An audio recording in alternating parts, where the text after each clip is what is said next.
You've probably seen a Miniso store, right? They're everywhere, packed with everything from super cute plush toys to handy gadgets.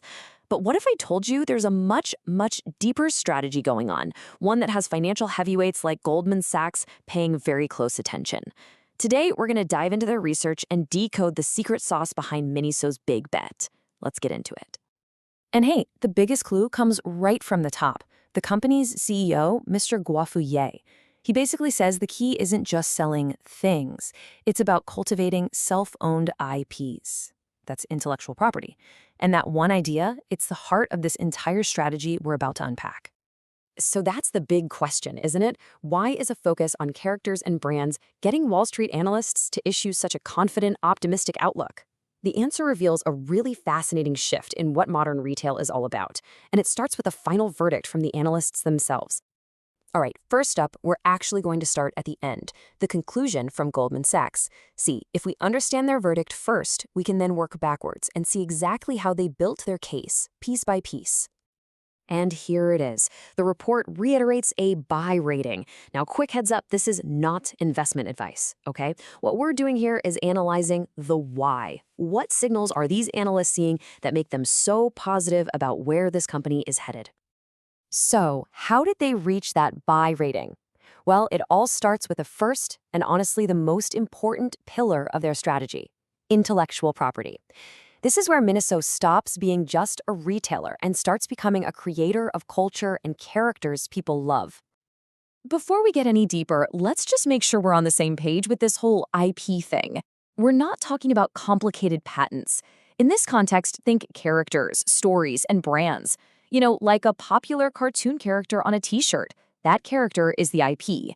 Miniso is making this concept the absolute core of its business. Now, what's super smart is how they do it. Miniso uses this kind of 1-2 punch. First, they license popular third-party IPs, like the Japanese hit Chikawa, to bring in that existing passionate fan base. But the real long-term game is developing their own in-house characters. Why is that such a big deal? Well, when you have exclusive products you can't get anywhere else, you build a loyal following that belongs only to you, and you can usually charge more for them. And we're not talking about some little side project here. The ambition is huge. The report says management is confident they can grow their own in-house IPs into a 1 billion RMB business. To put that into perspective, that's over 140 million US dollars, just from characters they create themselves. That is a massive statement of intent.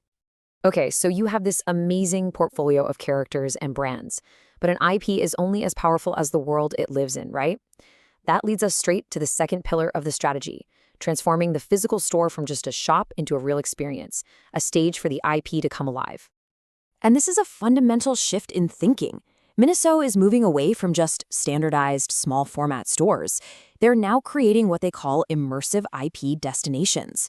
They want you to feel like you're literally stepping into the world of the characters you love. This table from the report illustrates the plan perfectly. Look, down at the bottom, you have your standard store, where maybe 20% of the products are IP related. But as you move up the chain to these massive land and space formats, the percentage of IP products just skyrockets to 80% or even 100%. These aren't just stores anymore. They're becoming attractions in high-end malls. And does it work? Oh, absolutely. The report highlights that the flagship Miniso Land in Shanghai pulled in 15 million RMB in a single month. That's not just a good store opening. That's powerful proof that this bigger, more immersive strategy pays off big time. Now, this whole IP-driven store strategy isn't just for one market. The third pillar is all about aggressive global expansion. And the prime example of this ambition is their evolving plan for the super important US market. The long-term goal for the United States is still massive, over 1,000 stores, but, and this is a key change the report notes, it's no longer just a race for quantity. The focus now is on quality, on making sure the team and the supply chain can support these high-performing, larger stores that can really show off the IP. So what does quality over quantity actually mean for the US? It's this strategic pivot right here.